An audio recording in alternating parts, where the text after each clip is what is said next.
It's me, the mouth of the South, Jimmy Hart. Guess what? It's that time again. WrestleMania 36, Tampa, Florida, Raymond James Stadium. It's going to be unbelievable, baby.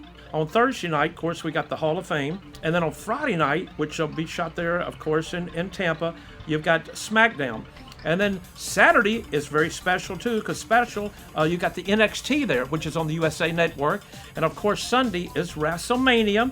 And then on Monday, don't leave town yet, because Monday you get to go to Raw, which is on the USA Network. So it's going to be a great week if you're a wrestling fan. And the other events that you mentioned, other than WrestleMania, of course, at Raymond James Stadium, will be at the Amalie Arena in Tampa, where they're going to have the big party on Wednesday, November 13th, where you can get your tickets, meet WWE superstars, meet Jimmy Hart. Yes. For that alone, that's awesome. And local, you can get your tickets, I believe, that day, too, you know. And, of course, tickets, like you said, do go on for everybody all over the world, which will be Friday, of course. But it's just going to be a lot of fun. You've got to make it to WrestleMania. It's something so special like you've never seen before. You were part of the very first WrestleMania at Madison Square Garden.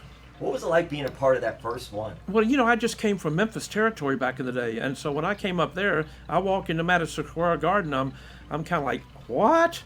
You know, I felt like Barney Fife from Andy of Mayberry. I'm from Memphis. Hey. So I walk in, I'm going, oh my gosh. And then to see all the celebrities, and of course Dick Clark was there, who I'd met years ago when I was in the group The Gentrys, when we had our Million Seller and toured with the Beach Boys and everybody. So that was a thrill to see him again. But Cyndi Lauper was there, and it was like, wow, Mr. T. It was just unbelievable. And then for me to go out twice, not once, but twice, I went out with King Kong Bundy against S.D. Jones, came back, changed jackets, and went out with Greg the Hammer Valentine and managed him. So that was such a thrill to be part of the show and then go out twice anyhow. So it was great. The megaphone. The megaphone! This megaphone has probably won more matches. The megaphone came from Vince McMahon. One day I had the cane in Memphis, but I didn't. Mr. Fuji had the cane in New York, so I wasn't about to fight Mr. Fuji, trust me. Didn't want salt in my eyes. So all of a sudden he came to me with a megaphone, and I said, can I paint it? He said, you can do anything you want to with it. And I said, awesome, that's great. And so the outfits came from Dick Clark when we toured with Dick Clark back in the day with the Gentrys.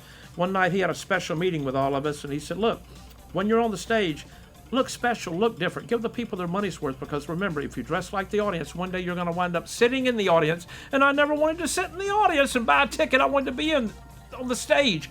Before I got hired by Jerry the King Lawler in Memphis, you know, I walked about 4.5 miles every Monday night to the Ellis Auditorium, and whether it was raining or cold weather or whatever, stood outside the door, and when Mr. Coffee would come out, he would pick who he wanted to sell popcorn that night or Coca-Colas, and he'd always pick me because he knew I was going to hustle, because I wanted to sell as many Coca-Colas as I could so I could watch the main event. So I got to watch the main event, and I just loved it. It was just in my blood from day one, back when I was in high school. Shoot, I used to pull the ring. I did ring announcing, and this was after I had a Million Seller with the Gentrys, because I loved it so much. And I'd promote the town, so I'd promote the towns, change jackets, do the ring announcing, and do whatever they wanted me to do back in the day. This WrestleMania is such an unbelievable experience. It's just hard to explain to anybody what it's really all about.